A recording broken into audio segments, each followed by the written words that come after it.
যুগে যুগে ইসলামী আন্দোলনগুলো ধ্বংস করার জন্য একদল লেবাসধারী মুখোশধারী গাদ্দার লোকেরা ইসলামী আন্দোলনকে পিছন থেকে ছুরিকাঘাত করেছে। এই চরমোনাই পীর যুগে যুগে বাংলার জমিনে যতবারই ওলামাকে একত্র হয়েছে, আন্দোলন করেছে, তাদের পিছন থেকে ছুরি মেরে ইসলামকে ধ্বংস করেছে। আপনারা জানেন ওনার দলের যে নাম ইসলামী শাসনতন্ত্র আন্দোলন, এটা কোনো দল ছিল না। এই দলের ইতিহাস পড়ুন। এই দল জন্ম হয়েছে আমাদের সামনে। আমি তখন মিশকাত পড়ি, জামিয়া রহমানিয়া তখন হয় নাই। লালবাগ থেকে আমরা এসে জামিয়া মোহাম্মদী হাউজিং এর মালিক হাজী সিরাজউদ্দৌলার দ্বিতীয় তলা বিল্ডিং এ যেখানে সে থাকে, ওই বিল্ডিং এর দোতলায় ওই সময়কার বড় বড় আলেম দেলোয়ার হোসেন সাইদি, শাইখুল হাদিস আল্লামা আজিজুল হক সাহেব, মুফতি আমিনী সাহেব, এরকম চরমোনাই পীরও ছিল।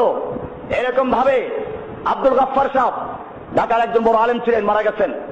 এই লোকগুলো একাত্র হয়ে চিন্তা করলো দল না, আমরা আন্দোলন করবো ইসলামী শাসন ব্যবস্থা কায়েমের জন্য। সব দলমত ভেঙে দিয়ে একটা ব্যানারে আমরা একত্র হব এবং সেটার জন্য একটা বড় সমাবেশ ডাকা হয়েছিল ঢাকার শাপলা চত্বরে। সেই সমাবেশের মাইকে আমি নিজে করেছি। এত বড় আশা নিয়ে যখন কাজ শুরু হলো এবং এখানে সিদ্ধান্ত হয়েছিল এটা যেহেতু কোনো দল না, আন্দোলন, সুতরাং এটার কোনো নির্দিষ্ট আমির থাকবে না, 2 বছর পর পর আমির চেঞ্জ হবে। এরকম প্রথম আমির হলেন এদেশের আলেমদের উস্তাদ শাইখুল হাদিস আল্লামা আজিজুল হক সাহেব রাহিমাহুল্লাহ। এরপরে যখন চরমোনাই পীর দ্বিতীয় নাম্বার এটার মালিক হয়ে গেলেন, সভাপতি নির্বাচিত হলেন, এরপরে এই যে ছিনতাই হলো ওখান থেকে আর বের হতে পারল না, শাসনতন্ত্র আন্দোলন চুরি হয়ে গেল। এরপরে যখন আবার নতুন করে এদেশের আলেম সমাজ নাস্তিক, মুরতাদ এবং মুলুগারদের বিরুদ্ধে ঐক্যবদ্ধভাবে মাঠে নেমেছে, উচিত ছিল তাদের নিজেদের প্রোগ্রাম বাদ দিয়ে ঐক্যবদ্ধভাবে 6 তারিখের প্রোগ্রামে একাত্র হওয়া।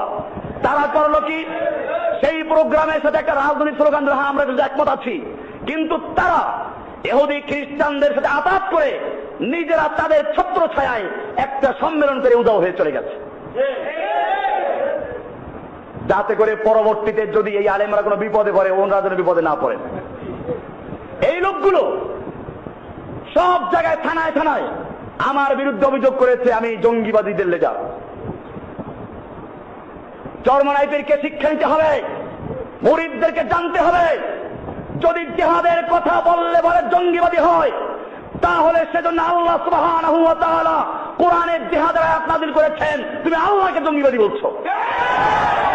জিহাদের হাদিস আল্লাহ রাসূল বলেছেন, আল্লাহ তাআলা বলছেন ইন্নাল্লাহা ইউহিব্বুল্লাযীনা ইউকাতিলুনা ফী সাবিলিহি সাফফান, নিশ্চয় আল্লাহ ভালোবাসেন ওই সমস্ত লোকদেরকে যারা আল্লাহর রাস্তায় কেতাল করে, যুদ্ধ করে, কাতারবন্দী হয়ে। কি করে? তাদেরকে আল্লাহ ভালোবাসেন। কেতাল কোরআনে আছে, যুদ্ধ কোরআনে আছে। এমনি ভাবে আল্লাহ সুবহানাহু ওয়া তাআলা সূরা তাওবার 111 নম্বরে বলেছেন ইন্নাল্লাহা আশতারা মিনাল মুমিনিনা আনফুসাহুম ওয়া আমওয়ালাহুম বিআন্না লাহুমুল জান্নাহ ইউকাতিলুনা ফী সাবিলিল্লাহ, নিশ্চয় আল্লাহ তাআলা মুমিনদের জান এবং মাল ক্রয় করেছেন জান্নাতের বিনিময়ে। ইউকাতিলুনা ফী সাবিলিল্লাহ, তারা আল্লাহর রাস্তায় কেতাল করে, যুদ্ধ করে। আল্লাহর কাছে বিকৃত মাল হস্তান্তর করবে কেমনে সেটা আল্লাহ বলে দিয়েছেন। ইউকাতিলুনা ফী সাবিলিল্লাহি, তারা আল্লাহর রাস্তায় কেতাল করে, যুদ্ধ করে। ফায়াকতুলুনা ওয়া ইউকতালুন, তারা মারে আর মরে। মারে আগে, তারপরে বোঝা গেল খালিয়াতে যাওয়া যাবে না।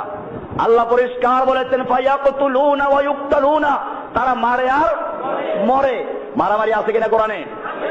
এমনি ভাবে আল্লাহ সুবহানাহু ওয়া তাআলা প্রায় 400 আয়াত নাযিল করেছেন। আল্লাহর নবী মুহাম্মদুর রাসূলুল্লাহ সাল্লাল্লাহু আলাইহি ওয়াসাল্লাম যুদ্ধ করেছেন। তোমার বুঝে না আসলে বদর, উহুদ, খন্দকের ইতিহাস পড়ো, বুখারী হাদিস পড়ো।